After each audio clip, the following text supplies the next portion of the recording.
The Great Reset is pretty much exactly what it sounds like. It's the idea that on a global scale, not just in the United States, that there should be a reset to our economic system. Now maybe that sounds vague, so let's be very specific, that there should be a global reset to capitalism. It's actually this theory that capitalism is outdated, that capitalism can no longer work, and that we instead need not socialism, but a more managerial elite class of corporatists, well, ruling over us and our economy. So when people say the Great Reset, it's easy to think, okay, Marxism, okay, communism, okay, socialism. It's not exactly either of those three things. It's actually the most similar analogy that I can draw to what this would look like if this came to the United States, if the Great Reset happened on our free market economic system, is the Great Reset is something like Chinese communism. Because Chinese communism isn't exactly socialism. It isn't exactly communism because there's no collective ownership. I would define Chinese communism as control without the ownership. And that's essentially what the Great Reset is. It's control of everything, but especially of economic bodies or economic entities. But it's not government ownership, and it's also not collective ownership. So that's my definition of what the Great Reset is. But to understand truly the reality of what this is, not just some vague theory that I've attempted to describe to you, we need to look at who's behind this. Whose idea was this? How does the person behind this define this? So the person behind this is named Klaus Schwab. Many of you I know have heard of him. We've discussed Klaus Schwab. There's been comments about him on the Liz Wheeler Show community on Local, so many of you I know are familiar with it. He is the founder of the World Economic Forum. Now, the World Economic Forum bills themselves as a nonprofit group in Switzerland, actually. You probably have heard of Davos, where all the rich elitists who claim that they care about climate change, they fly their private jets in. Yeah, that Davos, that World Economic Forum hosts Davos, and Klaus Schwab is the founder of the World Economic Forum. Now, this guy is a total nutcase. He is incredibly wealthy. He's incredibly nutty. He wants to reshape the entire world into a George Soros type of image. He's a globalist. He doesn't believe in national sovereignty. He doesn't believe in borders. And he does believe in this hybrid control but not ownership, kind of socialism, kind of communism, mostly just fascism type of economic system. And he wants that to happen all over the world. And so what he does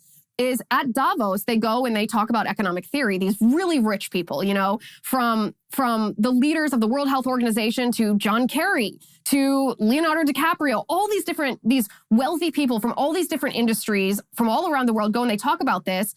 And Klaus Schwab has essentially indoctrinated these people into his idea that we need a Great Reset. He has deputize them into taking the tenets, the principles of the Great Reset, which we're going to get to, obviously, into their various countries to try to make this happen. So in his own words, in June of 2020, Klaus Schwab wrote a fairly comprehensive article, which I encourage you, after you're done listening to this podcast, go read it for yourself. Don't take my word for it. Go read it for yourself. He wrote a pretty comprehensive article about how he would define the Great Reset, what it is, how he wants to make that happen, and what he thinks the ultimate result of the Great Reset would be on the United States and other countries. And this is what he said in June of 2020. I'm just going to read you a couple snippets of this to give you fuller context. He said, quote, "To achieve a better outcome, the world must act jointly and swiftly to revamp all aspects of our societies and economies, from education to social contracts and working conditions." He says, in short, we need a great reset of capitalism. Again, so when I described it to you, I'm essentially just using Klaus Schwab's words. This is what he says himself. He says, every country from the United States to China must participate, and every industry from oil and gas to tech must be transformed.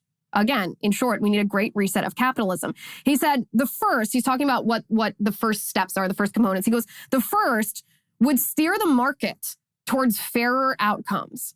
Now, we've talked enough about, I'm going to interrupt his quote for a second. You and I have talked enough about the difference between equity and equality to know that when someone is striving for fairer outcomes, that's like a little red flag for us to be like, ooh, that's equity. That's not equality. So he says, this first component of the Great Reset steers the market toward fairer outcomes. He says, to this end, governments should improve coordination, for example, in tax, regulatory, and fiscal policy. Ooh, equity and fiscal policy and tax policy. That doesn't sound good.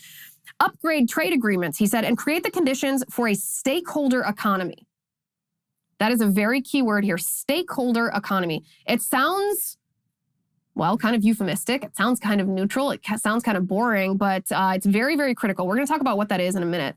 He said, at a time of diminishing tax bases and soaring public debt, governments have a powerful incentive to pursue such action. Moreover, governments should implement long overdue reforms that promote more equitable outcomes. Depending on the country, these may include changes to wealth taxes, the withdrawal of fossil fuel subsidies, and new rules governing intellectual property, trade, and competition.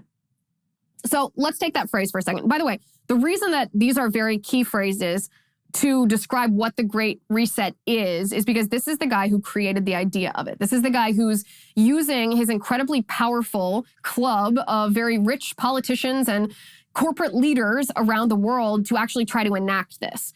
And so he uses this phrase, stakeholder economy. Now, what does he mean when he says stakeholder economy?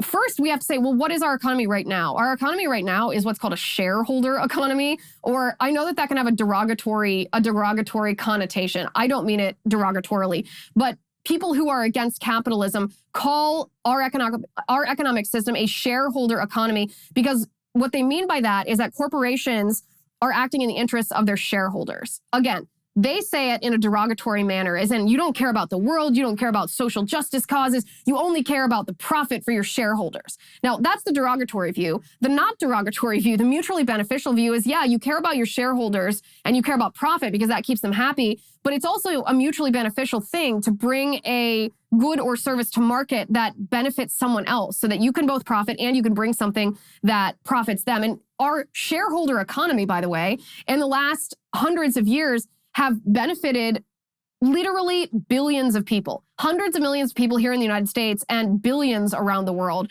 So the idea that to be loyal first and foremost to the market, the idea that that's an immoral thing or a bad thing is just ignorant. It's naive or it's just ahistorical. It doesn't line up with the reality of what we've seen in our country because to be loyal to the quote unquote market isn't being loyal to something abstract. It's being loyal to supply and demand. It's being loyal to the supply or creating a supply to meet the demand of things that people want and things that people need. Whether this is goods that are luxuries, whether this is services like healthcare that improve the lives of the people and therefore the prosperity of our country, this is a good thing. A shareholder economy is not derogatory when you actually discover or explore what it is. So what they want to do is they want to change this idea of a shareholder economy to a stakeholder economy. Well, they do this just by changing a phrase slightly. Maybe a lot of people wouldn't even see that when you're reading it. You don't even notice it per se. But what they mean by a stakeholder economy is they want to define what's important. They want to define or regulate where your loyalties as a business must lie. They want to say it's not just your shareholders and the consumer that you must take into account. It's these other policy initiatives that we have deemed important that have stakes in your business. So for example, let's not be vague. They think that climate change should have a stake in your business decisions. They think that racial equity, not equality, equity should have a stake in your business decisions. They think all of these social justice causes should have equal footing when you're deciding how to run your business as the demands of your consumers or, the demands of your shareholders. So this phrase is very telling about the Great Reset because the Great Reset wants to reset capitalism as we know it and replace it with what? They want to replace it with an economy or an economic system where it's not based on the market. It's based on stakeholders as defined. The stakes that they're talking about are very leftist social justice policies. So this is, as I said, this is kind of a definition of what is the Great Reset. And you have to understand who's behind it and how he defines it to understand what it is.